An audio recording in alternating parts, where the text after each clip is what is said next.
সামনে নির্বাচন আসতেছে, 300 জন এমপি দাঁড়াবে বাংলাদেশে। কথা বলেন না কেন?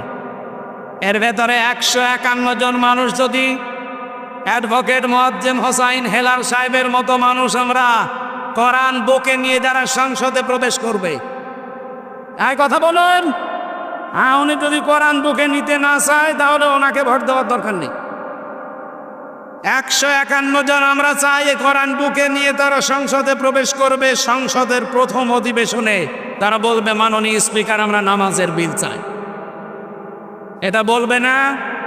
বলতে বাধ্য, কারণ আল্লাহর নির্দেশ সূরা হজের 41 নম্বর আয়াত, আল্লাযীনা ইম্মাক্কান্নাহুম ফিল আরদি আকামুস সালাহ, যাদেরকে আমি জমিনে শাসন ক্ষমতা দেব, ওরা যদি মুমিন হয় ওরা প্রথম অধিবেশনে নামাজের বিল আনবে। আর আমরা জানি ওনারা এই বিল আনতে বাধ্য, এই প্রতিশ্রুতি দিয়েছে দেশের মানুষের কাছে। ওনারা যদি বলে যে হাত তোলেন, 151 জন যদি হাত তুলতে পারে সঙ্গে সঙ্গে বিলটা কায়েম হয়ে যাবে। ওই দিন থেকে বাংলাদেশের 18 কোটি মানুষ নামাজ পড়তে বাধ্য। তখন আর আমির হামজার ওয়াজ করা লাগবে, ভাই সলিমুদ্দিন নামাজ পড়ো? বলেন, 18 কোটি মানুষ প্রতিদিন 5 ওয়াক্ত নামাজ পড়বে। আপনি ভোট দিয়েছিলেন হেলাল সাহেবকে, মাত্র একটা ভোটের কারণে আপনি 18 কোটি মানুষের নামাজের সওয়াব পাবেন। এবার নিয়ামের কোন হুজুর নিয়ে আসবেন এই ফতোয়া ভুল ধরেন।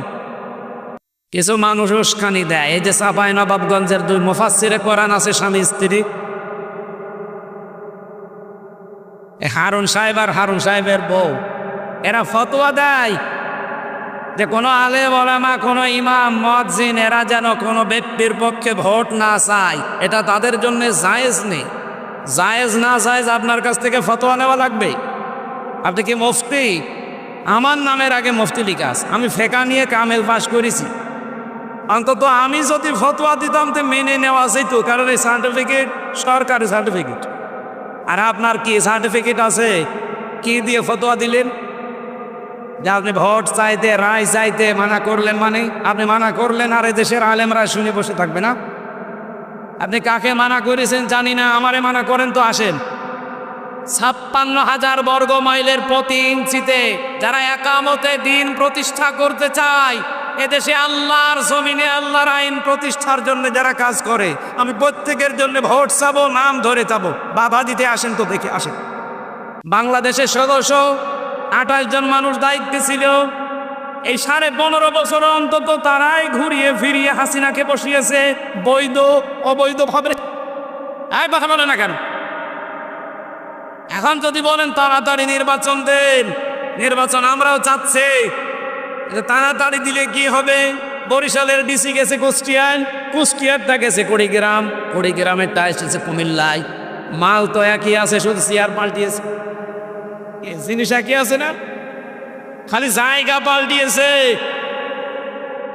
এরাই তারা যারা এতদিন ওই জালেমা মহিলাকে টিকিয়ে রেখেছিল। এখন যদি ওই মানুষগুলোর কাছে দায়িত্ব দেন সংস্কার না করে, আজ আমরা যারা বলছি যে নির্বাচন চাই কিন্তু সংস্কার করার পর, এটা যদি না করেই তাড়াতাড়ি দিয়ে দেন, আল্লাহর কসম করে বলছে আবার দিনের ভোট রাতে হয়ে যাবে। কিছু মানুষ দেখছে কিচ্ছু চায় না, তারা খাবার খাবেন না, পানি খাবেন না, কি খাবেন? নির্বাচন। নির্বাচন তো খাওয়া যায় না, না খাবো। সামনে বসা মুসলমান ভাইরা, পর্দার আড়ালের সম্মানিতা মা এবং বোনেরা, প্রশাসনের ভাইরা, যেহেতু পাশে মনে হয় থানা, নাকি বন্দর থানা, অন্যান্য ধর্মের যারা আছেন তাদেরকে ওয়েলকাম জানাচ্ছি, কারণ কোরআন শরীফ এটা শুধু মুসলমানদের জন্য না, হাদা বায়ানুল লিন্নাস হুদাল লিন্নাস, মানুষ পদবাচ্যে যারা বিবেচিত সবার জন্য আল্লাহর এই কোরআন। এমনকি সূরা তাওবা এসেছে, ওয়াইন আহাদুম মিনাল মুশরিকিনা ইস্তাজারাকা ফাজিরহু হাত্তা ইয়াসমাআ কালামাল্লাহ সুম্মা আবলিগহু মা'মানা। হে নবী, মুশরিকরাও যদি কোরআন শুনতে আসে তাদেরকে শোনার ব্যবস্থা করে দেবে, শোনা হয়ে গেলে নিরাপদে বাড়িতে পৌঁছিয়ে দেবে। এজন্য অন্য ধর্মের যদি বরিশালে কেউ থাকেন, আপনারা যদি কোরআনের অনুষ্ঠানে আসেন, আপনাদেরকেও স্বাগতম, শুভেচ্ছা, ওয়েলকাম জানাচ্ছি আল্লাহর কোরআনের পক্ষ থেকে। আমার যতটুকু ধারণা কোরআন পড়া হাদিস পড়ার পরে জন্মিয়েছে, আমি দেখেছি কোনো মানুষ যদি বিবেক দায়িত্ব কাজে লাগিয়ে কোরআন অন্তত পুরাটা একবার তার মাতৃভাষায়ও পড়ে, এ পৃথিবীতে 4,500 ধর্মের মানুষ আমরা আছি, কোনো ধর্মে মানুষ এখন আর থাকার কথা না, সব দৌড়িয়ে ইসলামে আসার কথা। সেদিন যশোর এক অধ্যাপক কলেজের বিসিএস ক্যাডার, ওনারে বলেছিলাম যে স্যার আপনার মুসলমান হওয়া লাগবে না, আপনি শুধু আমাদের ধর্মীয় গ্রন্থ এই কোরআন শরীফ একটু বুঝে পড়বেন, বাংলায় পড়েন ইংরেজিতে পড়েন, পুরাটা একবার বুঝে বুঝে পড়বে। 3 মাস পরে দেখি আল্লাহরে বান্দা মুসলমান হয়ে গেছে। কারণ কোরআন হেদায়েত দিতে পারে, সেই ক্ষমতা আল্লাহ কোরআনকে দিয়েছে, নাকি দেয়নি? দালিকাল কিতাবু লা রাইবা ফিহি, এই যে কিতাবের আগে আলিফ লাম আছে, তাফসিরে মুফাসসির বাইজাবিতে লিখেছেন এই পৃথিবীতে একটাই মাত্র কিতাব আল্লাহ পাঠিয়েছেন যে কিতাব মানুষকে হেদায়েত দেওয়ার ক্ষমতা রাখে, এই জন্য আলিফ লাম নাকি এখানে দেওয়া হয়েছে। তা আমরা বিশ্বাস করি কোরআনের সে ক্ষমতা 1,500 বছর আগে ছিল, এখন আর নেই, নাকি বলেন বলেন? কিয়ামত পর্যন্ত থাকবে। এমনকি আয়াতের ব্যাখ্যায় আমি একটা হাদিস পেয়েছি, এই এদিকে তাকা, এখানে কথা বলা যাবে না ভাই, খুব গুরুত্বপূর্ণ বিষয়, এখন একটা ডেলিভারি দেব ভালো করে, আমার ওয়াজ এইটাই, এটা যদি আমার মনে হয় আপনি মেনে নিতে পারেন এই মাহফিল সাকসেস। তিরমিজি শরীফের হাদিস বলছি এবার, বিশ্বনবী জানিয়েছেন হযরতে আবি যার রাদিয়াল্লাহু তাআলা আনহু থেকে বর্ণিত, মানিত্তাবাআল হুদা বিগাইরিল কুরআন আদাল্লাহুল্লাহ, কেউ যদি কোরআন বাদ দিয়ে পৃথিবীর কোনো জায়গায় হেদায়েত পাওয়ার জন্য ছুটে যায়, ওর মন যতই ভালো থাকুক, ওর ইচ্ছা শক্তি যতই ভালো থাকুক, কোরআন সেখানে নেই। এই জন্যে আল্লাহ নিজে দায়িত্ব নিয়ে তাকে আরো গোমরা বানিয়ে দেয়। কিছু বুঝলেন আপনি? না বুঝেন, শব্দের দিকে তাকান তো। নবী যদি দল্লা ইয়াদিল্লু দিতেন, ৮৪ মুজাররদ থেকে কায়দাটা যদি বাপটা যদি আসতো, তাহলে বাংলা অর্থ দাঁড়াতো আপনি নিজেই নিজেকে খারাপ বানিয়ে ফেলেছেন। কিন্তু আদাল্লা ইয়াদিল্লু বাবে ইফআল থেকে যদি এই শব্দটা আসে, এই ৪৩টা বাব আমি মুখস্থ করে সুস্থ করে ফেলেছিলাম একেবারে। আমি দেখেছি এই বাবের খাসিয়াত 9টা দেওয়া আছে। তার প্রথম নাম্বারের অভ্যাস, খাসলত, খাসিয়াত যাই বলেন, এ প্রথম খাসিয়াত হচ্ছে আদাল্লা ইয়াদিল্লু বাবে ইফআল থেকে আসার কারণে বাংলা অর্থ দাঁড়িয়েছে আপনি হয়তো কোনো জায়গায় ভালো হওয়ার নিয়তে গিয়েছিলেন, কিন্তু কোরআন সেখানে ছিল না, এই জন্য আল্লাহ নিজে দায়িত্ব নিয়ে আপনাকে আরো খারাপ বানিয়ে দেবে। বরিশালবাসী, শুধুমাত্র বরিশালের জন্য না, যারা শুনতে পাচ্ছে এখন তামাম পৃথিবীর বাংলা ভাষাভাষী মানুষের জন্য আমি এই হাদিসটা ডেলিভারি দিলাম। কোরআন যেখানে নেই ওখানে ভালো হওয়ার নিয়তে গেলেও আপনাকে খারাপ বানাবে কে? আরো জোরে বলেন। এই দেশে এখন প্রায় ৪৮,০০০-এর উপরে দরবার আছে, যেই দরবারে কোরআন নেই, কোরআনের কর্মসূচি নেই, ওখানে যদি কেউ ভালো হওয়ার নিয়তেও যায় তাকে খারাপ বানাবে কে? এটা যে বানিয়ে দিচ্ছে আল্লাহ, তার বাস্তব প্রমাণে দেশে নেই। বলেন বলেন। গোলাম কুষ্টিয়ার লালনের মাজারের দিকে তাকান, এই দরবারে মানুষ যায় আপনাদের বরিশাল বিভাগ থেকে ভালো হওয়ার নিয়তে যায়, এমনকি বউ, ছেলে মেয়ে, বেটার বউ সব নিয়ে চলে যাচ্ছে, ওর নিয়ত কিন্তু ভালো হওয়া। কিন্তু লালনের এই মাজারে যেহেতু কোরআন নেই, কোরআনের কর্মসূচি নেই, এখানে ভালো হওয়ার নিয়তে গেলেও ওখানে খারাপ বানিয়ে দিচ্ছে কে? আগে দেখতাম বিড়ি সিগারেট খেত না, এখন ওখানে যাওয়ার পরে বিড়ি খাওয়া ধরেছে। ও কি ভালো হয়েছে না খারাপ হয়েছে? আগে গাঁজা কি চিনত না, এখন গাঁজা খায়। ও কি ভালো হয়েছে না খারাপ হয়েছে? ওকে খারাপ বানিয়েছে হামজা কে? বলেন বলেন। এটা যেমন সহজে বুঝে ফেললেন যেখানে কোরআন নেই, ওই দরবার যদি আমার বাবাও কায়েম করে, ওই দরবারে আজকে থেকে আমি আর নেই। না, আপনাদের আওয়াজ ভালো না। হ্যাঁ, এটা মানা যাবে না। যে দরবারে কোরআন আছে, কোরআন প্রতিষ্ঠার কর্মসূচি আছে, সে যেই হোক ওই দরবারে যাবেন আপনি শিক্ষা নেওয়ার জন্যে, কোরআন প্রতিষ্ঠার জন্যে। কিন্তু যেখানে কোরআন চলে না, শুধু বাবার নিয়ম নীতি চলে, এরকম দরবার দেশে নেই। বলেন বলেন, তাও তো বরিশাল বিভাগটা যাক অনেক বেঁচে গেছে। আপনি চট্টগ্রাম বিভাগে যান, ঘরে ঘরে পীর সাহেব, কোরআনের পীর নেই। আমি পুরো চট্টগ্রাম বিভাগ প্রায় জায়গায় আমার অনুষ্ঠানগুলো আমি করে দেখেছি। মরহুম মাওলানা আব্দুল জব্বার রহমতুল্লাহ আলাইহি যে বাইতুল শরফের পীর, এটা বাদ দিয়ে বরং চট্টগ্রাম বিভাগে আমার দৃষ্টিতে কোরআনের নিয়ম নীতি চলা দরবার আমি পাইনি। অধিকাংশ দরবারে শিরিক, বেদাত আর কুফরের আস্তানা। হ্যাঁ, কথা বলেন। নাম ধরে বলছে যে মাইজ ভান্ডারি। মানুষ কিন্তু ভালো হওয়ার নিয়েতে যায়, যে কি হয় এমন জিকিরের তাল তোলে, কোরআনেও নেই, হাদিসেও নেই, শুধু বাবার জীবনীতে আছে। একবার 16 সালে গিয়ে আমি এক মুরব্বীকে দেখি লাফাচ্ছে, হাত চেপে ধরলাম, বললাম মুরব্বী লাফান। লাফায় মানে জিকিরে আছি, এত লাফিয়েও তো টেনশনে আছি জান্নাত পাবো কিনা।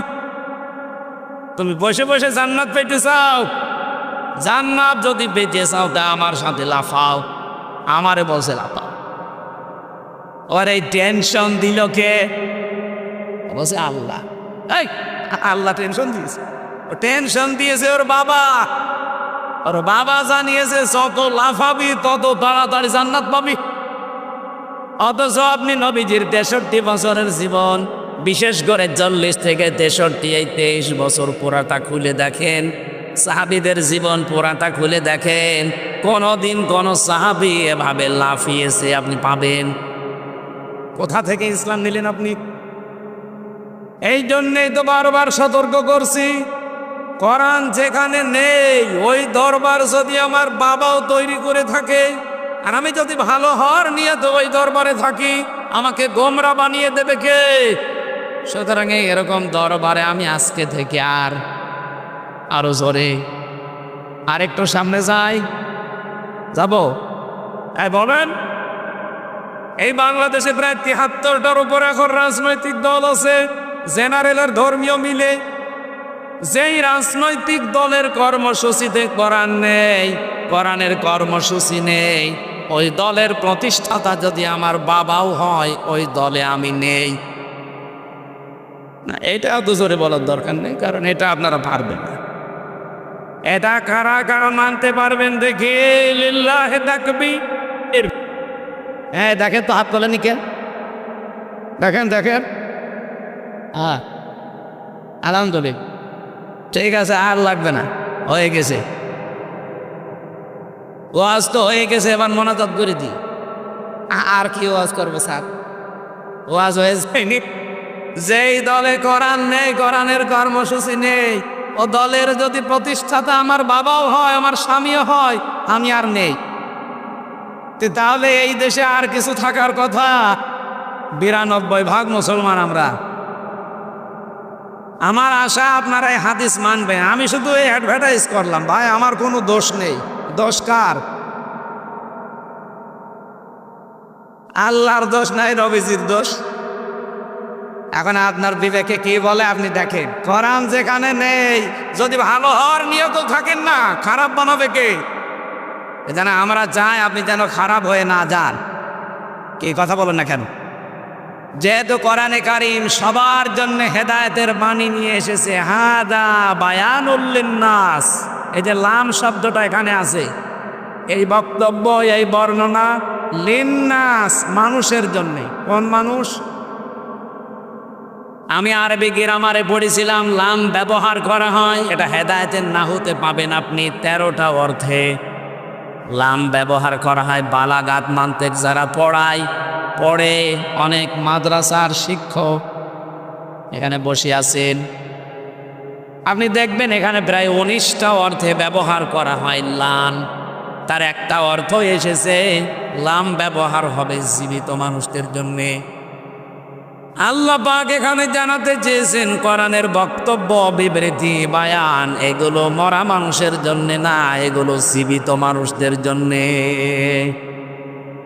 দুঃখজনক হলো সত্য, বিশেষ করে 15.5 বছরে জীবিত মানুষদেরকে কোরআন শোনানো বড় কঠিন হয়ে গিয়েছিল। নাকি বরিশালে হয়নি? হয়েছে মানে কি? বরিশাল পার হয়ে সেই ভোলা, কোথায় সে চরফ্যাশন, মনপুরা, কুষ্টিয়া থেকে আমি পৌঁছিয়ে গেছি জীবিত মানুষদেরকে কোরআন শোনাবো, কিন্তু আল্লাহর ওলিরা আমারে তাড়িয়ে দিয়েছে যে না, হবে না।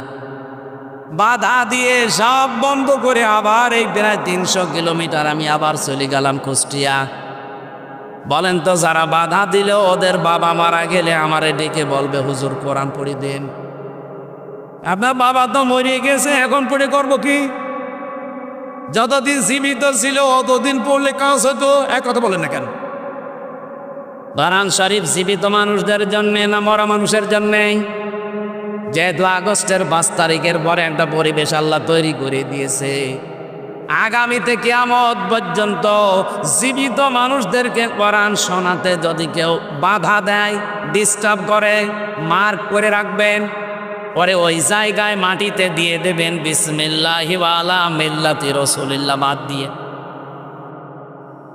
কয়েকদিন আগে সাথীরা একদম বাধা দিচ্ছিল, আমি তার পরের দিন ছিলাম, আমি বলেছিলাম যে এরকম বাধা সারা বাংলাদেশে দেবে। কিছু মানুষ উস্কানি দেয়, এই যে চাঁপাইনবাবগঞ্জের 2 মুফাসসিরে কোরআন আছে স্বামী স্ত্রী, হারুন সাহেব আর হারুন সাহেবের বউ, এরা ফতোয়া দেয় যে কোনো আলেম ওলামা, কোনো ইমাম, মুয়াজ্জিন এরা যেন কোনো ব্যক্তির পক্ষে ভোট না চায়, এটা তাদের জন্য জায়েজ নেই। জায়েজ না জায়েজ আপনার কাছ থেকে ফতোয়া নেওয়া লাগবে। আপনি কি মুফতি? আমার নামের আগে মুফতি লিখা আছে, আমি ফেকা নিয়ে কামেল পাস করেছি। অন্তত আমি যদি ফতোয়া দিতাম তো মেনে নেওয়া যেত, কারণ এই সার্টিফিকেট সরকারি সার্টিফিকেট। আর আপনার কি সার্টিফিকেট আছে? কি দিয়ে ফতোয়া দিলেন? যে আপনি ভোট চাইতে, রায় চাইতে মানা করলেন, মানে আপনি মানা করলেন আর দেশের আলেমরা শুনে বসে থাকবে না? আপনি কাকে মানা করেছেন জানি না, আমারে মানা করেন তো আসেন। 56,000 বর্গ মাইলের প্রতি ইঞ্চিতে যারা একামতে দিন প্রতিষ্ঠা করতে চায়, এদেশে আল্লাহর জমিনে আল্লাহর আইন প্রতিষ্ঠার জন্য যারা কাজ করে, আমি প্রত্যেকের জন্য ভোট চাবো, নাম ধরে চাবো, বাধা দিতে আসেন তো দেখে আসেন। এটা আর আগস্টের 5 তারিখের আগে নেই যে মাইক কেড়ে নেবে। এখন মাইক কেড়ে নিতে আসলে, বাধা দিতে আসলে আমার তো ছাতা পড়ে না, আমার সামনে শয়তান একটাও পড়ে না। আমার সামনে যদি সত্যি কোনো জায়গায় পড়ে, আমি বলেছি জায়গায় মাটি দিয়ে দেব বিসমিল্লাহি ওয়া আলা মিল্লাতি রাসূলিল্লাহ বাদ। কারণ ও তো আল্লাহর নামে রাসূলুল্লাহ দলে তুলে দিলে হবে না, ও অন্য দলে দেওয়া লাগবে। কথা বলেন না কেন? আমার সামনে যেন এরকম শয়তান না পড়ে, পড়লে কিন্তু টাইট হয়ে যাবে। আমার কপালে যা আছে হবে, কারণ 3 বছর তো জীবন থেকে নষ্ট করেই দিয়েছে। এজন্য আমারও ভয় কেটে গেছে, আর আমার সামনে পড়েও না। শয়তানরা পড়ে সব নরম হুজুরের সামনে। জীবিত মানুষদের কোরআন শোনাতে কিয়ামতের আগে এই দেশে যেন আর কেউ ডিস্টার্ব করতে না পারে, কি সেই পরিবেশ তৈরি করা লাগবে না? আপনি রাগ করলেন, এটা যদি কারো কাছে রাজনীতি মনে হয়, হ্যাঁ এটা, কারণ আমি বুঝে শুনে রাজনীতি করেছি। মাইয়াশ পাওয়া শাফাতান হাসানাতান ইয়াকুল্লাহু নাসিবুম মিনহা। সূরা নিসা 5 নম্বর পারা 10 নম্বর পৃষ্ঠা 12 নম্বর লাইনের 85 নম্বর আয়াত। কোন মানুষ যদি ভালো কাজে সুপারিশ করে, ও কাজ করে যা পাবে, শুধু সুপারিশ করে আপনি তাই পাবেন। সামনে নির্বাচন আসতেছে, 300 জন এমপি দাঁড়াবে বাংলাদেশে। কথা বলেন না কেন? এর ভেতরে 151 জন মানুষ যদি অ্যাডভোকেট মুয়াজ্জেম হোসাইন হেলাল সাহেবের মতো মানুষ আমরা কোরআন বুকে নিয়ে যারা সংসদে প্রবেশ করবে, এই কথা বলুন। উনি যদি কোরআন বুকে নিতে না চায় তাহলে ওনাকে ভোট দেওয়ার দরকার নেই। 151 জন আমরা চাই কোরআন বুকে নিয়ে তারা সংসদে প্রবেশ করবে। সংসদের প্রথম অধিবেশনে তারা বলবে, মাননীয় স্পিকার, আমরা নামাজের বিল চাই। এটা বলবে না? বলতে বাধ্য, কারণ আল্লাহর নির্দেশ সূরা হজের 41 নম্বর আয়াত, আল্লাযীনা ইম্মাক্কান্নাহুম ফিল আরদি আকামুস সালাহ, যাদেরকে আমি জমিনে শাসন ক্ষমতা দেব, ওরা যদি মুমিন হয় ওরা প্রথম অধিবেশনে নামাজের বিল আনবে। আর আমরা জানি ওনারা এই বিল আনতে বাধ্য, এই প্রতিশ্রুতি দিয়েছে এই দেশের মানুষের কাছে। ওনারা যদি বলে যে হাত তোলেন, 151 জন যদি হাত তুলতে পারে সঙ্গে সঙ্গে বিলটা কায়েম হয়ে যাবে। ওই দিন থেকে বাংলাদেশের 18 কোটি মানুষ নামাজ পড়তে বাধ্য। তখন আর আমির হামজার ওয়াজ করা লাগবে, ভাই সলিমুদ্দিন নামাজ পড়ো? বলেন, 18 কোটি মানুষ প্রতিদিন 5 ওয়াক্ত নামাজ পড়বে। আপনি ভোট দিয়েছিলেন হেলাল সাহেবকে, মাত্র একটা ভোটের কারণে আপনি 18 কোটি মানুষের নামাজে সওয়াব পাবেন। এবার নিয়ে আনেন, কোন হুজুর নিয়ে আসবেন এই ফতোয়া ভুল ধরেন, যে আমার এই ফতোয়া ভুল হয়েছে আপনি ধরেন। এটা কারো কাছে মনে হয় হ্যাঁ এটা রাজনীতি করলো, এটা ধর্ম ব্যবসা। আপনার কাছে ধর্ম ব্যবসা মনে হলে এটাই আমার ব্যবসা।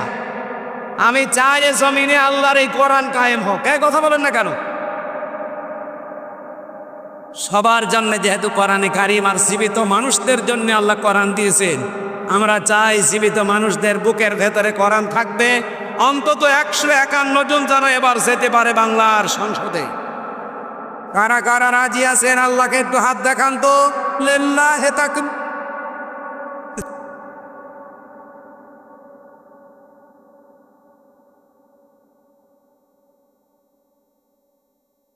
আলহামদুলিল্লাহ। বা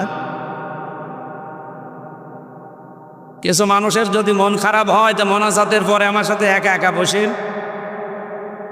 আপনাকে আমি একটা জিনিস দেব। এই কানের নিচে এমন জোরে 2টা দেব না, সব টের পেয়ে যাবে। অনেকে বলে হুজুর আমি কিছু বুঝি না। এত বাংলায় বলার পরেও যদি ও না বোঝে, আমার মনে হয় একটা রওশনের সাথে এ কথা বলছে না কেন? রওশনের সাথে ছিল না বিরোধী দলীয় নেত্রী? কি নেত্রী পেয়েছিলাম আপনারা? হাসিনা যা শিখিয়ে দেয় ওইটা বলে। তা আমরা এরকম যেন না হয়ে যায়। এত খোলামেলা বাংলায় বলার পরেও যদি কেউ মানতে না চান, বুঝতে না চান, এ দোষ আর আমার না, এ দোষ কার? অবশ্যই আল্লাহর। ঠিক আছে, আল্লাহ যদি আপনাকে হেদায়েত না দেয়, আমার হাতে তো নেই, উনি যদি আপনাকে না দেয় এ দোষ উনারই। কারণ আপনাকে আবার হেদায়েত পাওয়ার মতো যোগ্যতা থাকা লাগবে। এক কথা বলছেন, আপনার যদি যোগ্যতা না থাকে সত্যি আল্লাহ আপনাকে হেদায়েত দেবে না। যেহেতু দল মত জাতি বর্ণ ধর্ম নির্বিশেষে আজকের এই অনুষ্ঠানে আমরা সাজিয়েছি, আর আমার মনে হয় সব কিছুই ফেলে দিয়ে আমরা কোরআনের পেছনে আজকে এসেছি। খুশি হয়ে বলেন আলহামদুলিল্লাহ।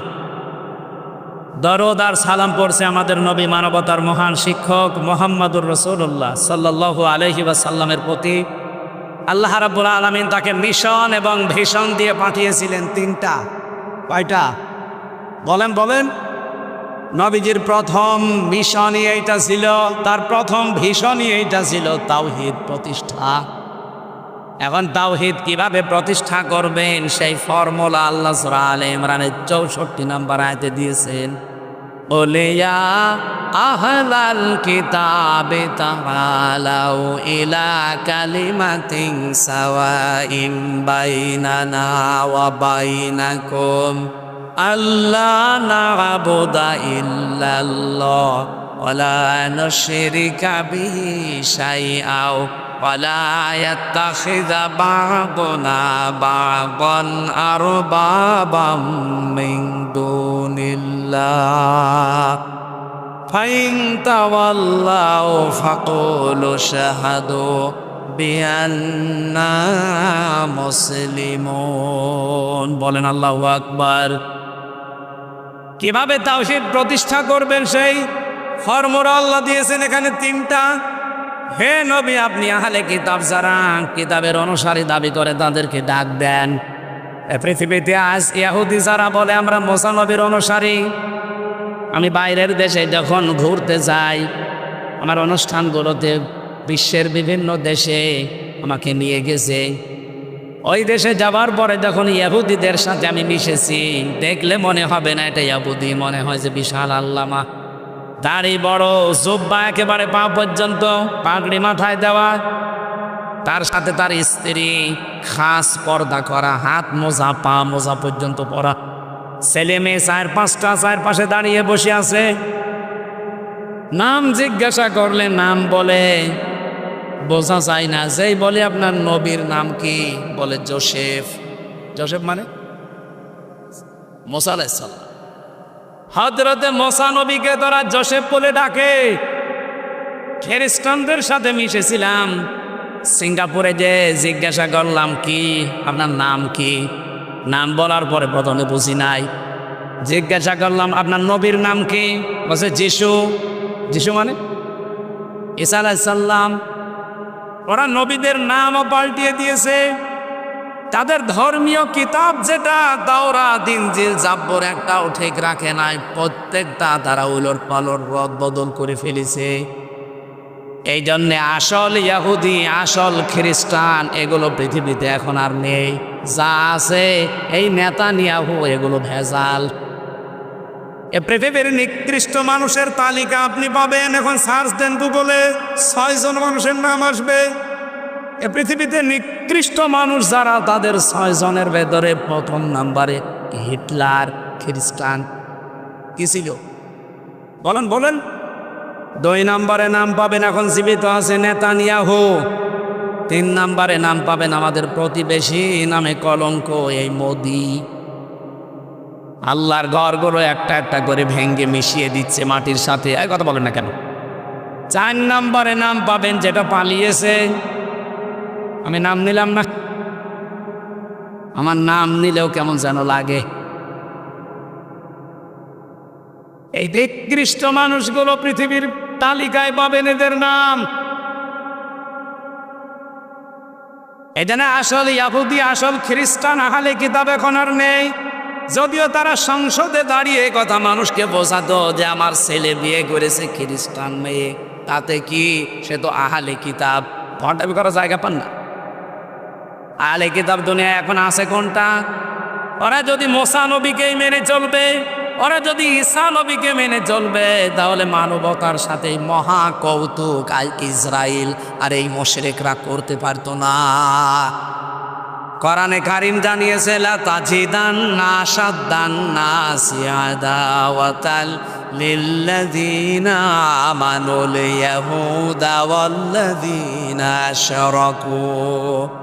এই পৃথিবীতে 2টা জাতি ইমানদারদের জঘন্যতম শত্রু হিসাবে কাজ করবে, একটা ইহুদি আর একটা মুশরিক। সব হিন্দু খারাপ না, কিন্তু যারা উগ্র, যারা জঙ্গি, যারা সন্ত্রাসী, আর যারা দাঙ্গা বাঁধিয়ে দিয়েছে ভারতে মুসলমানেরা অন্য জাতির ভেতরে, হিন্দু আর মুসলমানের ভেতরে যারা দাঙ্গা বাঁধিয়ে আজকেও দেখেন বেলা 12টার দিকে আমি দেখছিলাম 2টা মুসলমান দাড়িওয়ালা ধরে নিয়ে সরাসরি জবাই করছে। ও, আপনি এদেরকে জঙ্গি বলেন না, আর জঙ্গি বলেন ফিলিস্তিনের মুসলমানদের। পৃথিবীতে সবচাইতে বড় জঙ্গি ইহুদিরা আর মুশরিকরা। বলেন, এরা আমাদের প্রকাশ্য শত্রু। শত্রুর সাথে শত্রুর মতো ব্যবহার করা লাগবে।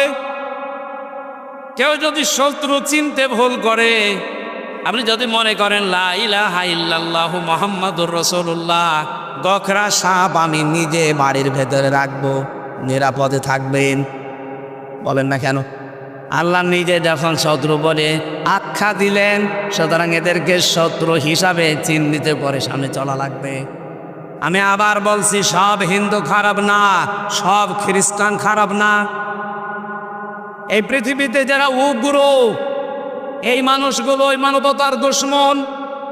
পৃথিবীর 810 কোটি মানুষ আমরা এখন আছি, আহ্বান জানাচ্ছি আজকের এই আলোচনা দিয়েই, কারণ বিশ্বের বিভিন্ন দেশে এখন মানুষ শুনতে পাচ্ছে বিভিন্ন ভাষায়। আমি তামিলনাড়ু গিয়ে দেখি তামিল ভাষায় আমার ওয়াজ চলছে, থাইল্যান্ডে গিয়েছিলাম দেখি থাই ভাষায় আমার ওয়াজ চলছে।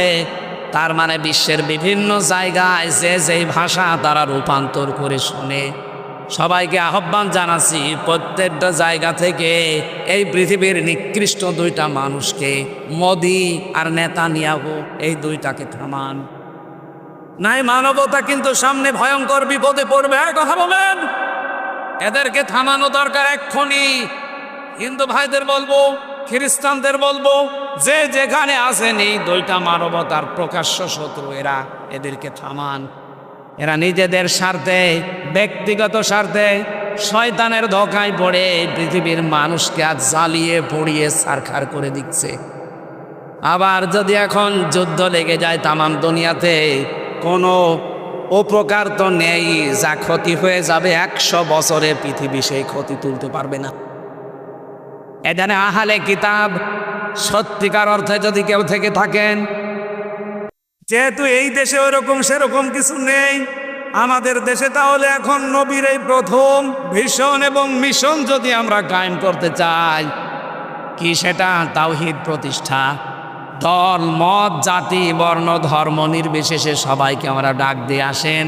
3টা বিষয় যদি আমাদের এক থাকে, সেখানে আমরা আর কোনো ফতোয়াবাজি, মতপার্থক্য, মতানৈক্য করব না। 1 নম্বরে আল্লাহ না'বুদা ইল্লাল্লাহ, সিদ্ধান্ত নেওয়া লাগবে যে আল্লাহ ছাড়া এই দুনিয়ায় আর কারো ইবাদত হবে না। কথা বলেন না কেন? আজকে সুন্নি জামাতের যে অনুষ্ঠান ছিল গতকালকে, ওনারা যে ঘোষণা দিয়েছে, ওনারা কি কোনোদিন এই ঘোষণা দেয় যে আল্লাহ 5 জন? কথা বলেন না কেন? আমরা সবাই মিলে বলি আল্লাহর ইবাদত ছাড়া অন্য কারো ইবাদত আমরা করব না। আমিরে জামাত ডাক্তার শফিকুর রহমান হাফিজাহুল্লাহ ময়মনসিংহ জিয়ে গতকালকে আপনারা দেখেছেন স্টেজে কতগুলো বিভিন্ন রাজনৈতিক দলের আলেমদের হাত সব আকাশের দিকে তুলেছে, বলছে আমরা আল্লাহ এক, কোরআন এক, রাসূল এক, যাওয়া লাগবে এক কবরে, আমাদের আর কোনো মত পার্থক্য নেই, আমরা সব এক।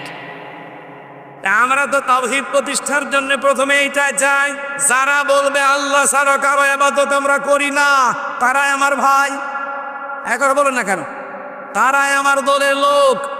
2 নম্বরে ওয়ালা ইয়াত্তাখিযা বা'দুনা বা'দান আরবাবাম মিন দুনিল্লাহ, আমরা আল্লাহর সাথে কাউকে শিরিক করব না, অংশীদার করব না। এখন শিরিকটা কি এইটা জানা লাগবে।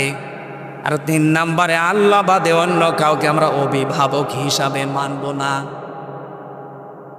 এই যে এক জায়গায় এসে ঐক্য হওয়ার মূল নীতি কিন্তু এই 3টা। এই বাংলাদেশে যারা এই 3টার সাথে একমত, আমরা তাদের সাথে আসি না নে। 2 নম্বর কি বললাম? ওয়ালা নুশরিকা বিহি শাইআ। হে নবী, আপনি তাদেরকে বলে দেন যে আমরা আজকে থেকে আল্লাহর সাথে কাউকে শিরিক, আরো জোরে বলেন, শিরিক কি এইটা আপনাকে আগে ক্লিয়ার হওয়া লাগবে। শিরিক বিল জাত, শিরিক বিল সিফাত, শিরিক বিল ইখতিয়ারা, শিরিক বিল হুকুক, আমি 120 প্রকার পর্যন্ত তাফসিরের কিতাবে পেয়েছিলাম। আপনি এই তথ্যটা পাবেন তাফসিরে ফি জিলালিল কোরআন সাইয়্যিদ কুতুব রহমাতুল্লাহ আলাইহি নুশরিকা বিহি শাইআর ব্যাখ্যায় তিনি দিয়েছেন 120 প্রকার। এখন একটা একটা করে যদি শিরিকি বলতে যাই আয়াতই আমার শেষ হবে না। আমি একেবারে সামারাইজ করে এক বাক্যে জবাব দিচ্ছি। এদিকে তাকা, এই এদিকে তাকান। শিরিক কত প্রকার কি কি এটা আমার উদ্দেশ্য না বলা। এক কথায় আপনাকে আমি শিরিক বোঝাবো, লাইন আশরাকতা লা ইয়াহবাতান্না আমালুকা। কত বড় কঠিন কথা। লাইন আশরাকতা লা ইয়াহবাতান্না আমালুকা। আল্লাহ পাক বলেন, হে নবী, আপনি আর আপনার পূর্বে যারা গত হয়ে গেছে দুনিয়া থেকে, কেউ যদি শিরিক মিশ্রিত আমল নিয়ে আমি আল্লাহর কাছে হাজির হয়, আমি আল্লাহ বলছি ওর জীবনের ইবাদত তো কবুল হবেই না, ও ক্ষতিগ্রস্ত হয়ে যাবে। নবীকে যদি আল্লাহ বলতে পারে, আমরা তো 1 আর 2 কথা বলেন। এখন এই জন্য শিরকটা ক্লিয়ার হওয়া লাগবে আজকের এই আলোচনায়। আমি এক কথায় জবাব দিতে চেয়েছি, এদিকে তাকান। আল্লাহ যেটা পারে ওইটা অন্য কেউ পারে, এই বিশ্বাস করার নাম শিরক। বুঝেছেন কিনা বলেন?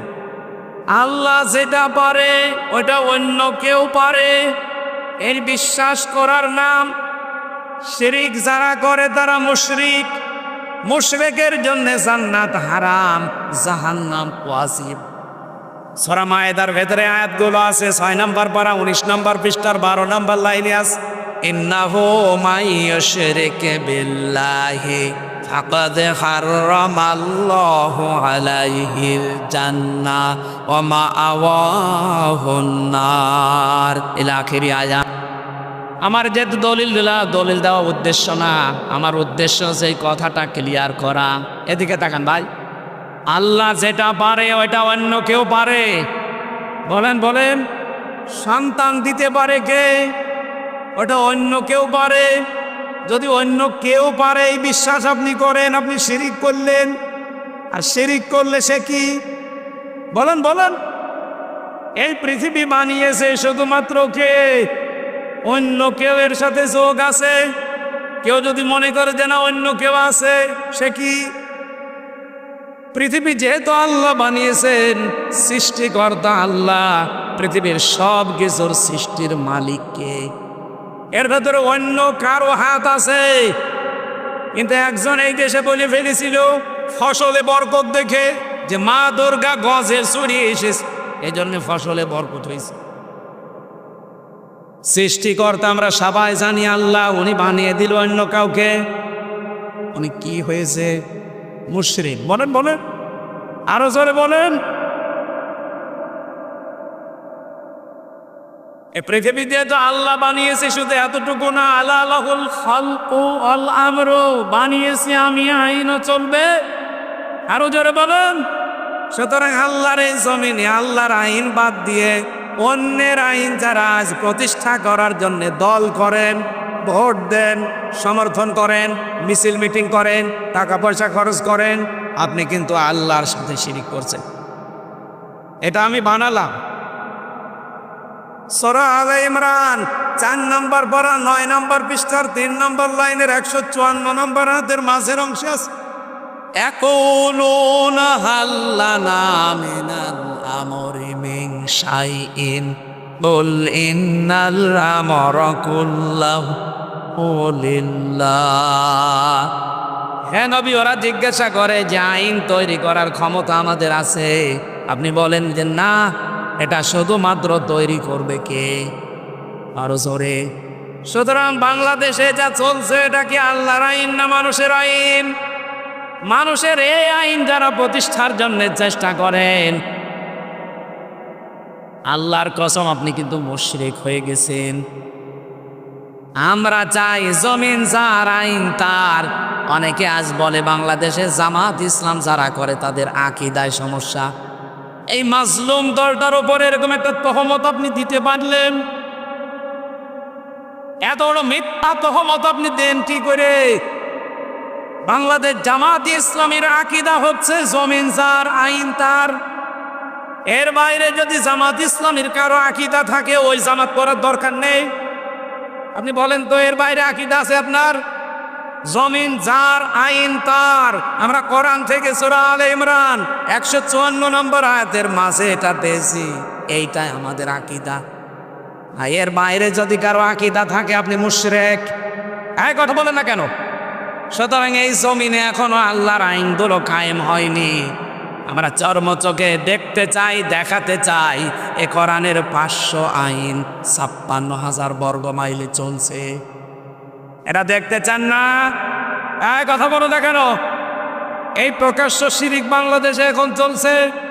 সংস্কার যখন আরম্ভ হয়েছে, বারবার আহ্বান জানিয়েছি, এই যে নির্বাচন আমরা এখনই চাই না, তার একটাই কারণ যে সংস্কার করেন। বাংলাদেশের সদস্য 28 জন মানুষ দায়িত্বে ছিল। এই 15.5 বছর অন্তত তারাই ঘুরিয়ে ফিরিয়ে হাসিনাকে বসিয়েছে বৈধ অবৈধ ভাবে। এই কথা বলে না কেন? এখন যদি বলেন তাড়াতাড়ি নির্বাচন দেন, নির্বাচন আমরাও চাচ্ছি, তাড়াতাড়ি দিলে কি হবে? বরিশালের ডিসি গেছে কুষ্টিয়ায়, কুষ্টিয়ারটা গেছে কুড়িগ্রাম, কুড়িগ্রামেরটা এসেছে কুমিল্লায়। মাল তো একই আছে, শুধু চেয়ার পাল্টিয়েছে। জিনিস একই আছে না, খালি জায়গা পাল্টিয়েছে। এরাই তারা যারা এতদিন ওই জালেমা মহিলাকে টিকিয়ে রেখেছিল। এখন যদি ওই মানুষগুলোর কাছে দায়িত্ব দেন সংস্কার না করে, আজ আমরা যারা বলছি যে নির্বাচন চাই কিন্তু সংস্কার করার পর, এটা যদি না করেই তাড়াতাড়ি দিয়ে দেন, আল্লাহর কসম করে বলছে আবার দিনের বড় রাতে হয়ে যাবে। কিছু মানুষ দেখছে কিচ্ছু চায় না, তারা খাবার খাবেন না, পানি খাবেন না, কি খাবেন? নির্বাচন। আরে নির্বাচন তো খাওয়া যায় না, না খাবো। একটা উপন্যাস পড়ছিলাম, আমার জীবনের একটা পেশা না নেশা আমি জানি না, উপন্যাস দেখলেই সেই ছোটবেলা থেকে আমার পড়ার অভ্যাস। পড়তে পড়তে দেখলাম বাসর রাতে স্ত্রী বসে আছে, দাদি শাশুড়ি এসে বলছে, ওই বউ কি করবা জানি না, আমার কিন্তু পুঁতি চাই। বলছে, দাদি একটু সময় দেন আমারে। শাশুড়ি এসে বলছে, বৌমা আমাদের কিন্তু নাতি চাই। যে মা আপনি সময় দেবেন না। দেবর আর ননদ এসে বলছে, ভাবি কি করবা জানি না, আমাদের কিন্তু ভাতিজা চাই। বলছে, আমার সময় দাও। স্বামী আবার এসে বলছে, বউ কি করবা জানি না, আমার কিন্তু বেবি চাই। বউ ঘমটা ফেলে দিয়ে বলছে, তোমার পাগলের বংশ, এখনো বাসর হয়নি, 10 মাস 10 দিন যায়নি, কেউ বেবি চাই, কেউ নাতি চাই, কেউ ভাতিজা চাই। আমি কি ডাউনলোড করে নিয়ে আসবো? আমার সময় দেওয়া লাগবে না? তুমি এসে এদিকে বাসর ঘর বাদ দিয়ে ঘুমিয়ে পড়ছো আর বলছো আমার বেবি চাই, আমি কোথায় পাবো? সময় দেওয়া লাগবে না? কথা বলেন, কাজ করা লাগবে না? এখনো তো কাজ করতেই বাকি আছে। সেই আগস্টের 5 তারিখের পর থেকে আমাদের একই কথা যে আমরা সংস্কারের পরে নির্বাচন চাই। আপনি সংস্কার কালকেই করে দেন, পরশুদিন নির্বাচন দেয়, কেউ বাধা দেবে না এই দেশে। কিন্তু জিনিস সব একই জায়গায় রেখে শুধু চেয়ার পাল্টিয়ে পাল্টিয়ে আবার দেবেন, কিচ্ছু হবে না। আমার সাথে জেলে এক ওসি ছিল, 3 বছর ও 8 বছর জেলর। আমি তো ফাঁসির কন্ডেম সেলের ভেতরে যোগাযোগ বিচ্ছিন্ন ছিলাম, আমার সাথে কেউ কথা বলতো না ভয়ে, কারণ সিসি ক্যামেরা দেওয়া, 2 জন কারারক্ষী সামনে বসা, আমার আর মামুনুল হক সাহেবের। আমার মনে হচ্ছে এমন কিছু করেছি যে আমাদের দিকে তাকানো নিষেধ। কিন্তু ওসি সাহেব তো উনি আবার আমাদের কুষ্টিয়ার একজন নেতা আছে, তার ভাগ্নে, খুব বড় মাপের নেতা, ভেতরে ওরকম মস্তানি নিত। ওনারে কেউ কিছু বলতো না, কারণ ভেতর থেকেও তার পাওয়ার আছে। একদিন আমার এসে বলছে, হুজুর আমি একটা তাওবা করেছিলাম, একটু দেখেন তো হয়েছে কিনা। কিভাবে? এই যে ভোট গেল নির্বাচনে, আমি বাইরে ছিলাম, রাত 12টার পর থেকে আমি আমার লোকজন দিয়ে ভোট কাটা আরম্ভ করলাম। ফজর পর্যন্ত বাক্সগুলো বিভিন্ন জায়গায় পাঠিয়ে দিলাম। ফজরের নামাজের আগে আমি গোসল করে ওযু করে 2 রাকাত তাওবার নামাজ পড়লাম। এরপরে বললাম আস্তাগফিরুল্লাহ, আমার এই তাওবা হয়েছে না, এটা ইয়ার কি হয়েছে? এর নাম তো তাওবা না। আপনি কি আল্লাহর কাছে দোষ করেছেন যে আস্তাগফিরুল্লাহ পড়েন? আপনি তো দোষ করেছেন হামজার কাছে। কথা বলো না কেন? একজন হেলাল সাহেবকে এমপি বানাতে 3.5 থেকে 4 লাখ হামজা লাগবে। কথা বলছে না কেন? সবার ভোট আপনি নিজেই দিয়ে দিলেন, আর এখন বলেন আস্তাগফিরুল্লাহ, না মাফ হয়নি। আপনি যদি মাপ পেতে চান 8 বছর আপনার জেল থেকে বের হয়ে ওই 3.5 লাখ 4 লাখ মানুষের কাছে যাবেন, বলবেন আমি ভুল করেছি, জালেমের পক্ষে কাজ করে আমার ভুল হয়ে গেছে, আপনারা মাফ করে দিন। ওরা যদি বলে ঠিক আছে মাফ করে দিলাম, তাহলে আপনি মাফ পাবেন। আর ওরা যদি বলে না কিসের মাপ, তুই এদিকে আয়। আমার তো ওনার নিয়ে চিন্তা হয়। ওই দিন থেকে বলেছিলাম যে ওসি সাহেব আমার তো ভয় হচ্ছে আপনারে নিয়ে। 8 বছর আপনার জেল, এতদিন পরে আপনি বের হবেন। বের হওয়ার পরে দেখবেন এই 4.5 লাখ হামজার ভেতরে অনেক হামজা মারা গেছে।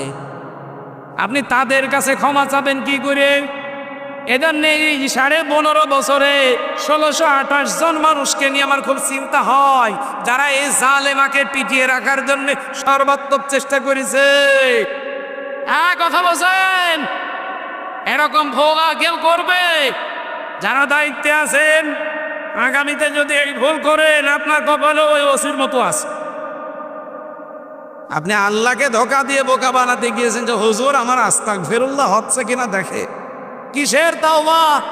তাওবা করা লাগবে তার কাছে, অপরাধ যার কাছে। আপনি যদি আল্লাহর কাছে অপরাধ করেন, ওনার কাছে মাফ চান। আপনি অপরাধ করলেন আমার কাছে আর মাফ চাবেন কাবার গিলাপ ধরে আল্লাহর কাছে, আল্লাহ জীবনও মাফ করবেন।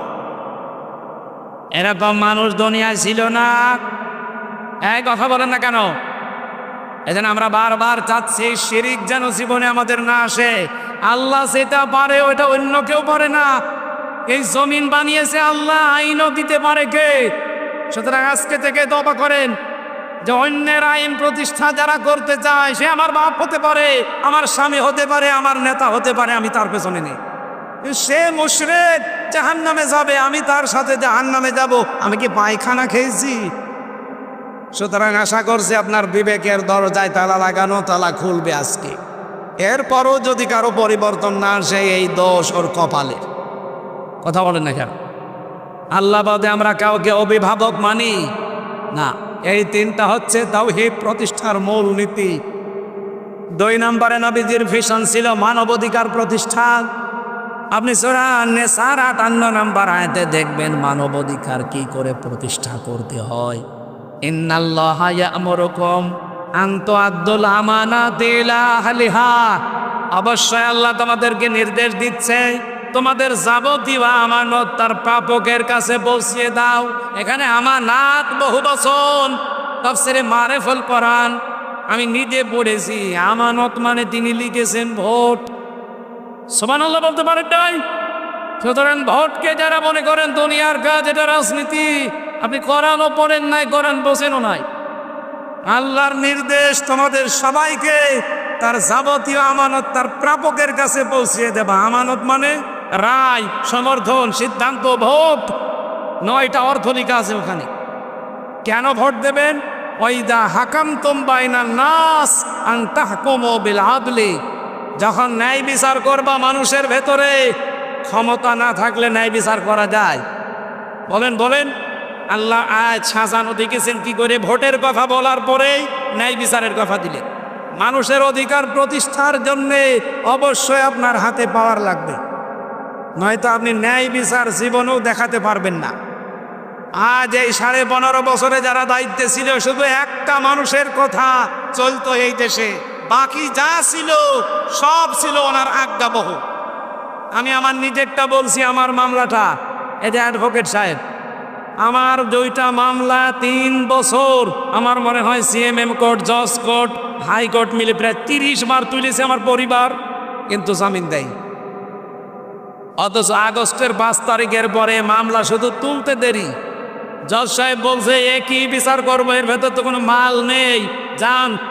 এ আর কোনো জামিন মামিন না, খারিজ করে দিলা। আমি কথা বলতে গেলাম, মাননীয় জজ সাহেব এটা তো 3 বছর আপনার কাছে ছিল, তখন তো বলেন না যে এর ভেতরে মাল নেই, তখন আসলেই খালি তারিখ ঘুরিয়ে দিতেন। আর এখন বলছেন কোনো মাল নেই, জামিন না, খারিজ করে দিলাম। মানে উনি এই কথায় আমাকে জানিয়েছিলেন খাস কামরায় বসে, হুজুর আমার হাত বাঁধা ছিল, আমার হাত বিচার করতে পারি নাই, এখন আমার হাত খোলা আছে, আমি এই যে ন্যায় বিচার আজকে করলাম। আমি জানতাম সেই 20 সাল থেকে যে আপনার কোনো দোষ নেই, কিন্তু এই 3টা বছর আমারও বিবেক মানে নাই, কিন্তু আমার হাত বাঁধা। আর যেহেতু আমার হাত খোলা আছে, আমি ন্যায় বিচার করে দিলাম, মামলা জামিন না আমি সব খারিজ করে দিলাম। জান, আমরা চাই শুধু এই জজ না, বাংলাদেশে যারাইছে যেখানে দায়িত্বে আছে, এই বন্দর থানার ওসি সহ প্রত্যেকটা মানুষের হাত আবু সাইদের মতো যেন খোলা থাকে। হ্যাঁ, আপনারা চান না? কারা কারা চান বলেন তো? লিল্লাহে তাকবীর।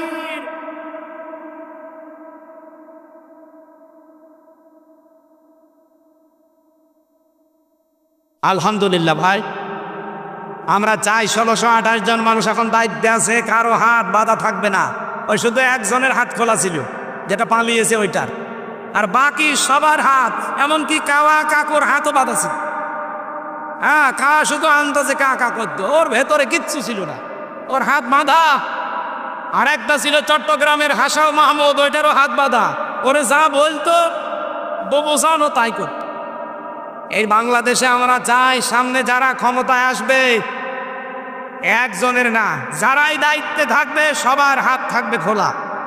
আর আমি বহুবারে কথা বলেছি, যারা দায়িত্বে আছেন প্রশাসনকে, বিশেষ করে প্রশাসনে যারা আছেন তাদের বিভাগটা আলাদা করে দিন। বাংলাদেশের পুলিশ প্রশাসন যারা আছে তারা তাদের আইজির কথা মতো চলবে।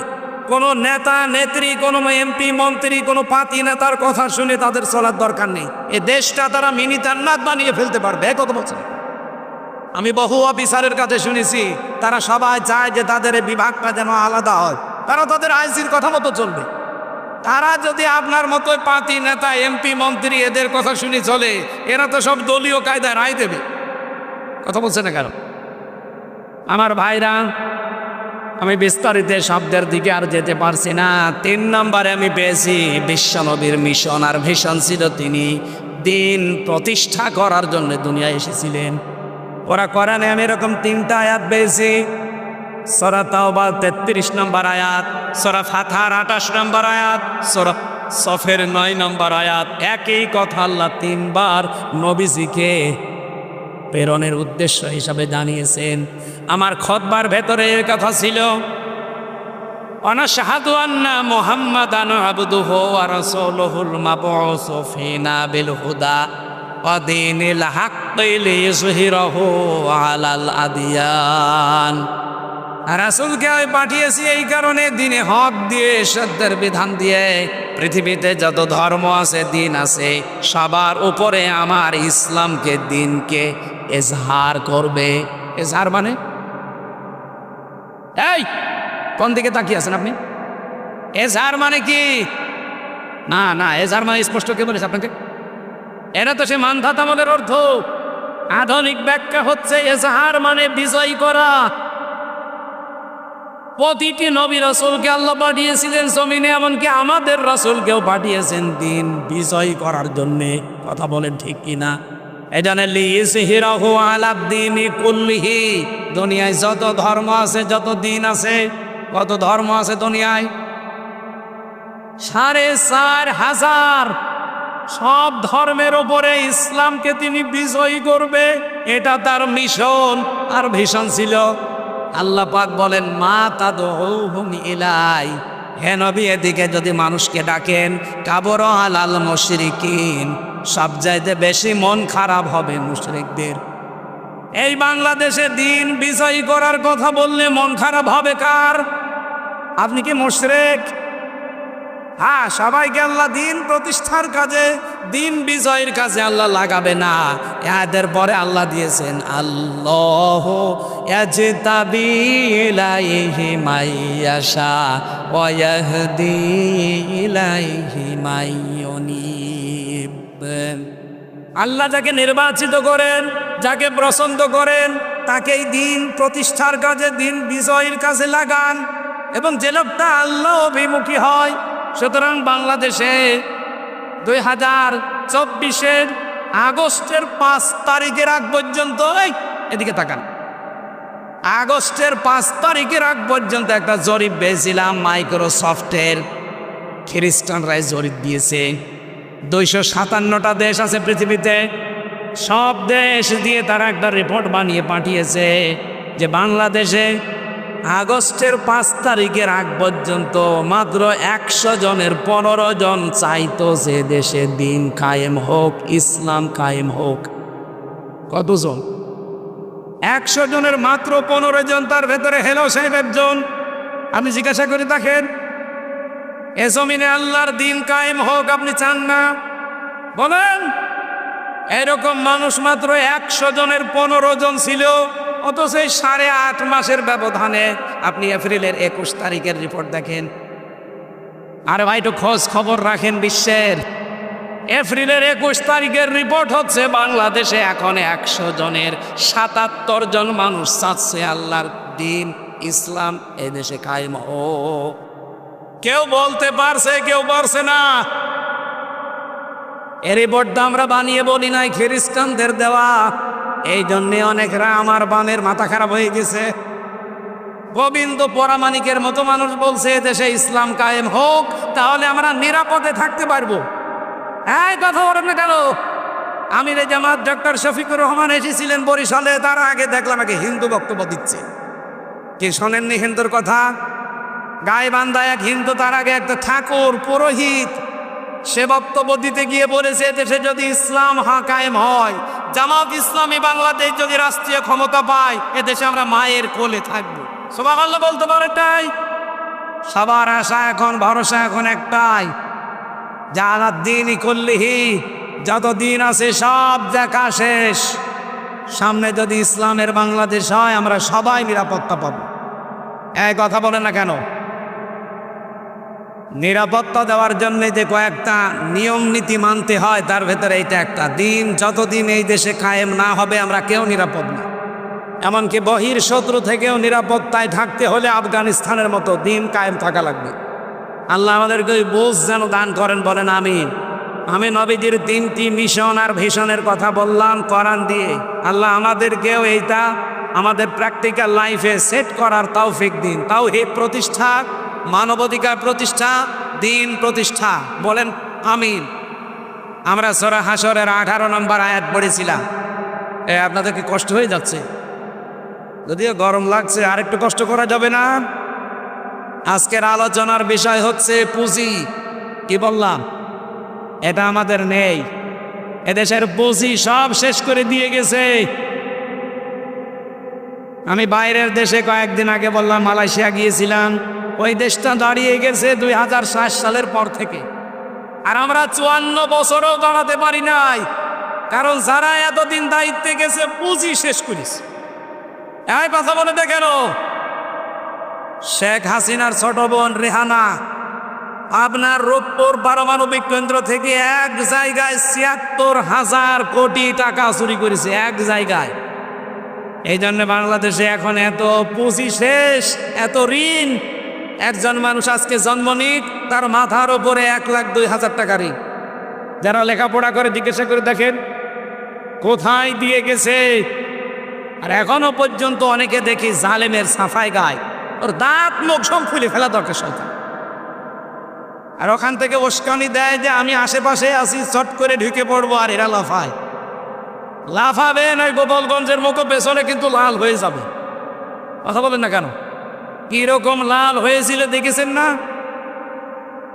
ওই সময় শুনতাম গোপালগঞ্জ থেকে ঢাকায় গেলে, বসে গেলে 300 টাকা, দাঁড়িয়ে গেলে 1000 টাকা। আমরা যেন এই পাগলামিকে উস্কানিতে পা দিয়ে না করি।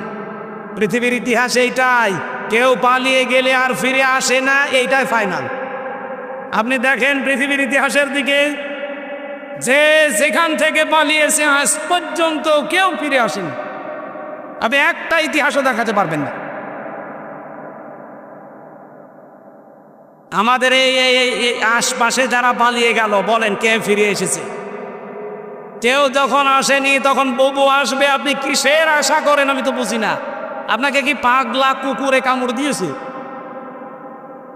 এখানে পুঁজি ঠিক করতে হবে আমাদের। পুঁজি এখানে 2 প্রকার। আল্লাহ রাব্বুল আলামিন আমাদেরকে ডাক দিয়ে ইয়া আইয়ুহাল্লাযীনা আমানু, তাফসীরুল কোরআন মাহফিল লিখেছে। তাফসীরের মূল নীতি, উসুলে তাফসীরের মূল নীতি আমি পেয়েছি 15টা। এখন 15টা যদি বলতে যাই, আমার ভেতরে ঘেমে শোধ চলছে। এই সবগুলো বলা আমার মনে হয় এখন দরকারও নেই, আর সম্ভাবনা। আমি মূল কথায় চলে যাচ্ছি। পুঁজি থেকে ইমানদারকে আল্লাহ এখানে ডাক দিয়েছে। কাকে? সুতরাং বেঈমান যদি এখানে কেউ থাকেন, আপনি চলে যান। আপনার জন্য আজকের এই আয়াত না, আপনার জন্য আলাদা আয়াত আছে। কোনো বেঈমান আছেন? এই যে চলে যাচ্ছে, এগুলো কি? বসেন বসেন, ওই যে বসে পড়িস, বসেন। ইমানদারকে আল্লাহ ডাক দিয়েছেন। এবার শোনেন, আল্লাহ রাব্বুল আলামিন ঈমানদারকে ডাক দিয়ে বললেন, ইত্তাকুল্লাহ, আমি আল্লাহকে ভয় করো। কি এটা? সেই জন্মের পর থেকে শুনছি তাকওয়া তাকওয়া তাকওয়া। কি এটা আমরা অনেকেই জানি না। এদিকে আধুনিক ব্যাখ্যাটা শোনেন। তাকওয়া মানে শুধুমাত্র আল্লাহর ভয় না, তাকওয়া মানে যোগ্য। কি বললাম? আপনাকে যোগ্যতা অর্জন করা লাগবে। সূরা নূরের 55 নম্বর আয়াতের ব্যাখ্যা পাবেন। আল্লাহ বলেন, ওয়া'দাল্লাহুল্লাযীনা আমানু মিনকুম ওয়া আমিলুস সালিহাত লা ইস্তাখলিফান্নাহুম ফিল আরদ কামা ইস্তাখলাফাল্লাযীনা মিন ক্বাবলিহিম। আমি আল্লাহ তোমাদের ভেতরে তাদের সাথে ওয়াদা করেছি যে আমি জমিনের শাসন ক্ষমতা দেব যারা দুইটা কাজ করবে। এক নম্বরে যারা ঈমান আনবে, দুই নম্বরে যারা আমলে সালেহ করবে। এই তাকওয়ার অর্থ আর সালেহ শব্দের অর্থ একই। তাকওয়ার অর্থ যোগ্য, সালেহ শব্দের অর্থ যোগ্য। সুতরাং ঈমান আনার পাশাপাশি আমাদেরকে যোগ্যতা অর্জন করা লাগবে। যে যে জায়গায় দায়িত্ব নেবেন ওই জায়গায় যোগ্যতা সম্পন্ন আপনাকে হওয়া লাগবে। আরে বাংলাদেশে এইটারই অভাব। এক কথা বলছে না কেন? এই অভাব পূরণ করার জন্যই বাংলাদেশ জামাত ইসলামী, ইসলামী ছাত্র শিবির, ইসলামী ছাত্রী সংস্থা আল্লাহর কসমেরা মন থেকে এই কাজগুলোই ডেলিভারি দিচ্ছে। আপনার সন্তানকে ছেলে হোক মেয়ে হোক, আপনার নিজেকেও হোক, গড়ে তুলবে একেবারে নিজ থেকে যোগ্যতা সম্পন্ন করে। প্রতিদিন 9টা করে পয়েন্ট আপনাকে লেখা লাগবে। শুধু লিখে শেষ করে দেবেন না, 1 মাস পরে আপনার ওপরে যারা আছে তাদের দেখানো লাগবে। আপনি নামাজ পড়েছেন একা একা না জামাতে, ওইটাও লেখা লাগবে, ওটা আবার দেখানো লাগবে, আবার সই করে নেওয়া লাগবে। এই কথা বলছেন না কেন? যারা এগুলো জানে জিজ্ঞাসা করে দেখেন। আপনার ছেলেকেও ঠিক তাই, আপনার মেয়েকেও ঠিক তাই। এই 9টা বিষয় তারা প্রতিদিন আপনাকে আস্তে আস্তে 6 মাস যদি আপনি পূরণ করতে পারেন, আমি নিজে সাক্ষী দিচ্ছি, আল্লাহর কসম আপনাকে আল্লাহর যোগ্যতা সম্পন্ন করে গড়ে তুলবে। এদের আমরা চাই তাকওয়া মানে শুধু জুব্বা গায়ে দিয়ে, পাগড়ি মাথায় দিয়ে দুনিয়ার কোনো খেয়াল নেই না। আপনাকে যোগ্যতা সম্পন্ন হওয়া লাগবে। আপনি মেয়র হতে চান, মেয়র হওয়ার জন্য যে যোগ্যতাগুলো দরকার, বাইরের একটা মেহমান এসেছে মনে করে, বাইরের এই মেহমানের কাছে অর্থনীতি নিয়ে আপনাকে আলোচনা করা লাগবে। ইসলামী অর্থনীতির পাঠ কয়টা আপনার পেটে বম মারলে আপনি বলতে পারেন না। এখন যদি বলা হয় ইসলামী অর্থনীতির মূল যে পয়েন্টগুলো আছে বলেন দেখি আপনি, আল্লাহর কসম আমি জানি এদেশের বহু মানুষ জানেই না। ইসলামী ব্যাংকে যে নিয়ম নীতিগুলো চলে, এদিকে তাকা, মোশারাকা, মোদারাবা, মোরাবাহা, বাই সালাম, বাই ইস্তেসনা, বাই মুআজ্জাল, ওয়াহেদা, ইসলামী ব্যাংকের যারা আছে এরকম 28টা নিয়ম আমি পেয়েছি। আমি তার অর্থনীতির ছাত্র না, আমি পড়েছি। এই নিয়ম নীতিগুলো যদি ইসলামী ব্যাংক শুধু না, বাংলাদেশে সোনালী ব্যাংক আছে, লোপালী ব্যাংক আছে, অগ্রণী ব্যাংক আছে, চৈতালি ব্যাংক আছে। চৈতালি আছে? চৈতালি নেই? চৈতালি হয়ে যাবে। এরকম যত ব্যাংক আছে সব ব্যাংকগুলো যদি ইসলামী ব্যাংকের আদলে চলতো, ইসলামী অর্থনীতি কায়েম হবে বাংলাদেশে তখন যখন যাকাত ভিত্তিক অর্থনীতি কায়েম করা হবে। আমার উদ্দেশ্য সেটা কি? আমি তাকওয়া অর্জন করতে চাই। শুধু জুব্বা আমার মতো গায়ে দিয়ে, পাগড়ি মাথায় দিয়ে, টুপি মাথায় দিয়ে, তসবিহ হাতে নিয়ে কিছু খেয়াল নেই না, এর নাম তাকওয়া না। তাকওয়ার প্রথম ব্যাখ্যা হচ্ছে যোগ্যতা সম্পন্ন হওয়া। 2 নম্বরে আল্লাহর নিষিদ্ধ কাজগুলো ঘৃণা করে ছেড়ে দেওয়ার নাম তাকওয়া। কথা বোঝা গেছে? এই যে বরিশালে যারা পরকীয়া প্রেম করেন, এটা নিষিদ্ধ কাজ না? যারা করেন আজকে থেকেই ঘৃণা করে ছেড়ে দেবেন। কারা কারা ছেড়ে দেবেন হাত তোলেন তো। এই দাদা, কার সাথে লাইন আছে আপনার? তো এদিকে আসেন, আসেন। মুখে দাঁড়িয়ে নিয়ে লাইন করেন মানে না? আপনার হাত তোলা ঠিক হয়নি। আপনি হাত ধরতে গেলেন কেন?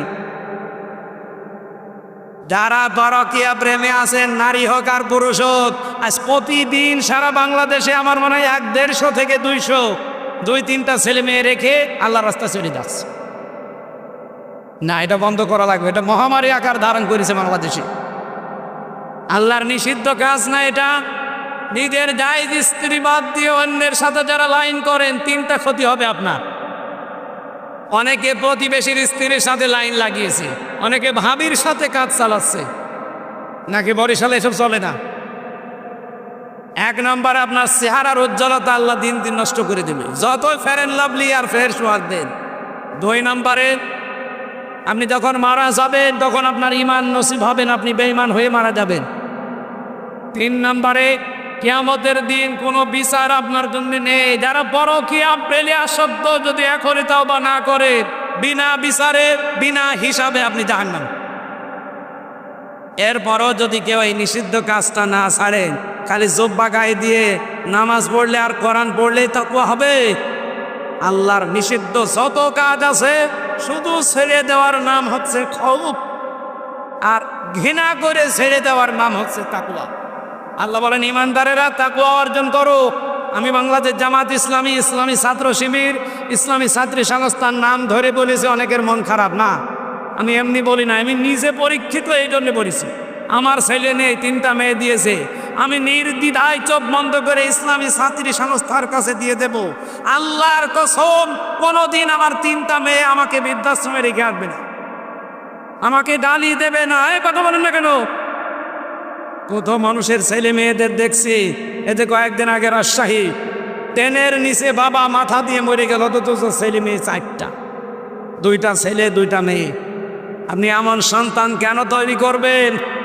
এখানে গ্যারান্টি দিয়ে যাচ্ছি, এরকম একটা দল আমরা বাংলাদেশে পেয়েছি, আছে। জামাত ইসলামীতে দিয়ে দেন, আপনাকে একটা বিশ্ব লাইব্রেরিতে পড়ার সুযোগ করে দিবে।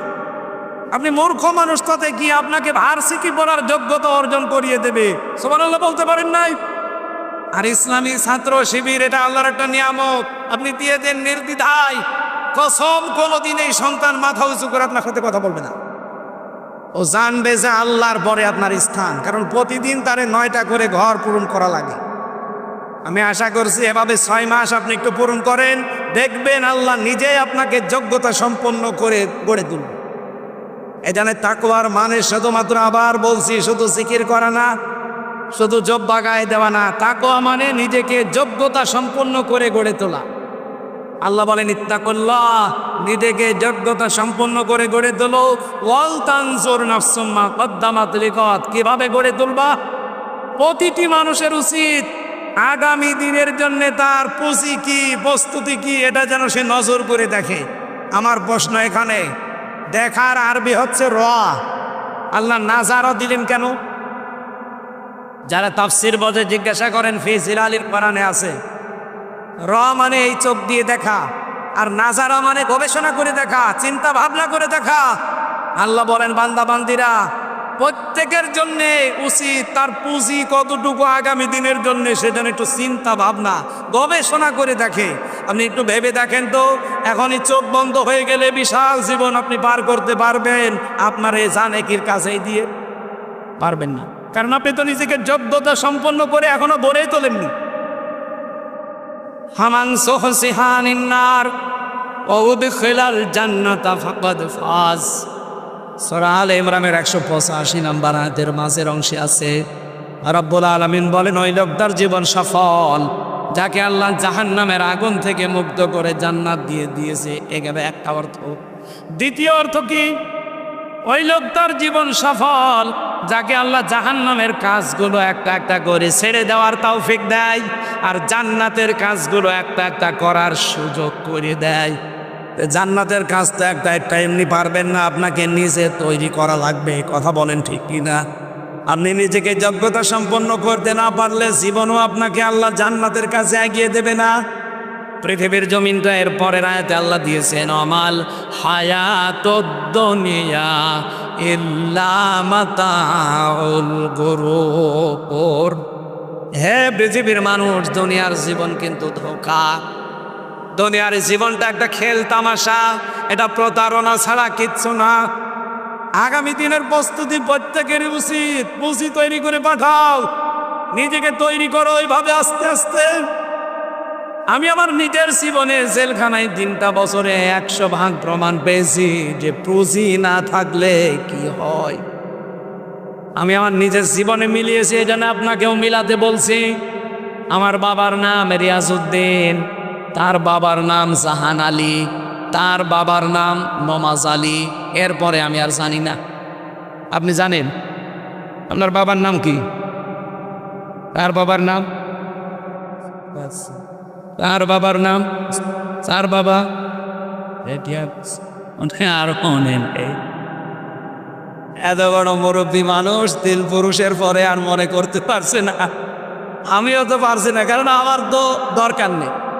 আমি নমাজ আলী সাহেবকে দেখি নাই, আমি জাহান আলী পর্যন্ত দেখেছি। বলেন এই যে মাতাউল গুরুর আল্লাহ দিলেন খেলা করার জন্য, এই নমাজ আলীর বাবা মাত্র 100 বছর আগে মারা গেছে। এই লোকটা যদি এখন কুষ্টিয়া এসে বলে যে এই 2 তলা বাড়ি আমার, এই ভেটা বাড়ি আমি বানিয়েছিলাম, ওর দাঁত মুখ সব খুলে ফেলবো না? কথা বলছে না কেন? ইয়ার কি মারেন আপনি? কিসের নমাজ আলীর বাপ আপনি? আমি তো নমাজ আলীকে চিনি না। আল্লাহ বলেন দুনিয়ার জীবন এইটা, আগে পুঁজি তৈরি করো। এজন্য অলতানজুর দিয়েছেন, নজর করো, গবেষণা করো, চিন্তা ভাবনা করো। নাফসম্মা কদ্দামাত লিগদ, প্রতিটি মানুষের উচিত আগামী দিনের তার প্রস্তুতি কতটুকু আছে। সম্মানিতা মা বোনেরা, আপনার স্বামীর হক আদায় করবেন আগামী দিনের প্রস্তুতির জন্য। আমি আপনার সাথে ভালো ব্যবহার করব স্ত্রী হিসাবে আমার আগামী দিনের প্রস্তুতি তৈরি করার জন্য, পুঁজি তৈরি করার জন্য। এক কথা বলে না কেন? তাছাড়া সব বন্ধ হয়ে গেলে আপনার রাস্তা আলাদা, আমার রাস্তা আলাদা। ফাইদা নফিখা ফিস-সূর ফালা আনসাবা বাইনাহুম, যখন সিংহায় ফৎকার দেওয়া হবে প্রত্যেকের সম্পর্ক আল্লাহ কাট করে দেবে। ইয়াউমাইযি ওয়ালা ইয়াতাসালুন, এমনকি কেউ কারো সম্পর্কে জিজ্ঞাসাও করবে না যে তুমি আমার বাবা ছিলে, তুমি আমার ছেলে ছিলে। এটা আমাদের উচিত আমাদের পুঁজির দিকে খেয়াল করা। আত্তাকুল্লাহ, আবার বলছি আমাকে ভয় করো। আগেরটা ভয়, পরেরটা ভয়। আগের ভয়টা আলাদা জিনিস, অর্জন করতে হবে নিজেকে যোগ্যতা সম্পূর্ণ করে গড়ে তোলা। আর পরের ভয় এটা সতর্কতা। পরের ভয় কি? সতর্কতা করলেন আল্লাহ, এই হামজা দেখ ভালো করে, যে জীবন তৈরি করলি, এই 33 বছর বয়স আমার, এই 33 বছরের জীবন এখন যদি শেষ হয়ে যায়, এই বিশাল আখেরাত পড়ে আছে। 33 বছরের এই জীবন দিয়ে এত বড় বিশাল জীবন পার হওয়া যাবে? এইটা আগে তৈরি কর।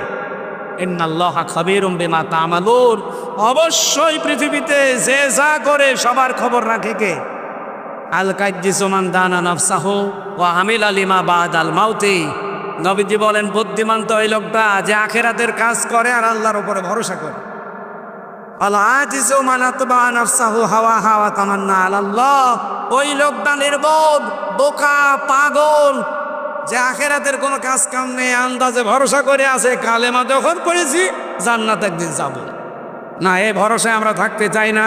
আমরা কাজ কারবার করে নিজেকে যোগ্যতা সম্পন্ন করে এরপরে আল্লাহর কাছে যেতে চাই। মা বোন যারা এসেছেন, বহু ওয়াজ আপনারা আল্লামা সাইদের জীবনী থেকে শুনেছেন সারা জীবন। একটা ওয়াজ করছে আপনার জন্যে। আপনারা নামাজ পড়েন বরিশাল বিভাগের মা বোনেরা, আমি জানি, আমি এখানে ছোটকালে ছিলাম।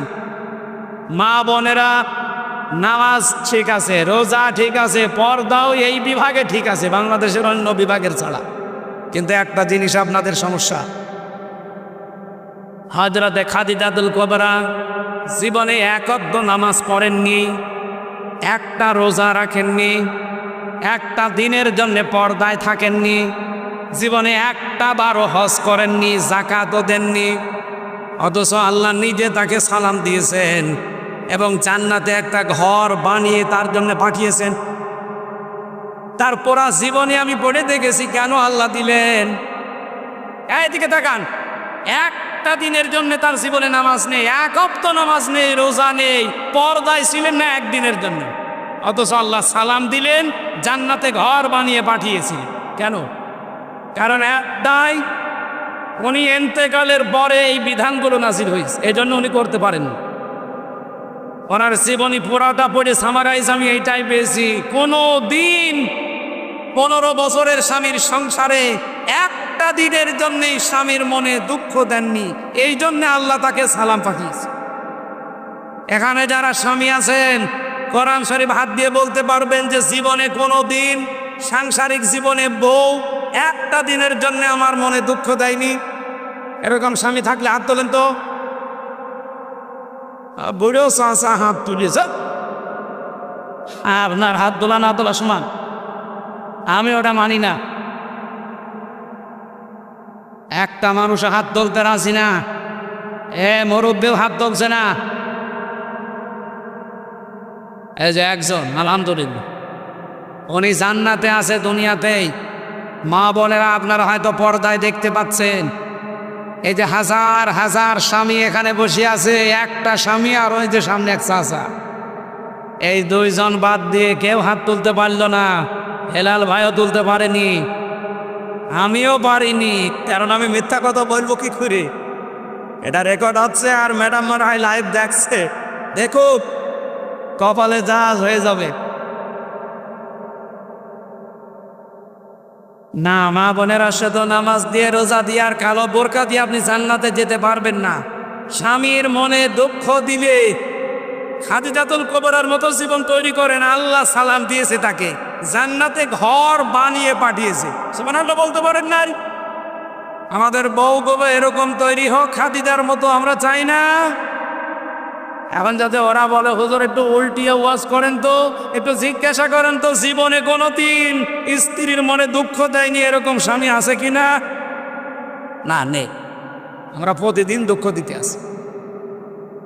আল্লাহ মেয়েদেরকে খাদিজাতুল কুবরা রাদিয়াল্লাহু তাআলা আনহাকে অনুসরণ করার তৌফিক দিন, বলেন আমিন। আমার জেলখানায় লিখিত একটা বই লিখেছিলাম সৃষ্টি নিয়ে, গুরুত্বপূর্ণ কিছু তথ্য দেওয়া আছে, 120 পৃষ্ঠা। খুব কষ্ট করেছিলাম, ভেতরে নোট করে করে বাইরে সেটা পাবলিশড হয়েছে। শিক্ষিত মানুষ যদি থাকেন এটা নিয়ে যান, কয়টা আছে মাত্র এই স্টেজে অথবা এই যে গাড়ি আছে এই গাড়ি থেকে যাওয়ার সময় নিয়ে যান। আর রাত 11:30 পার হয়ে গেছে, এখন আর কথা বলা ঠিক হবে না। আমরা সভাপতির অনুমতি নিয়ে একটু মনোজাত করতে চাই।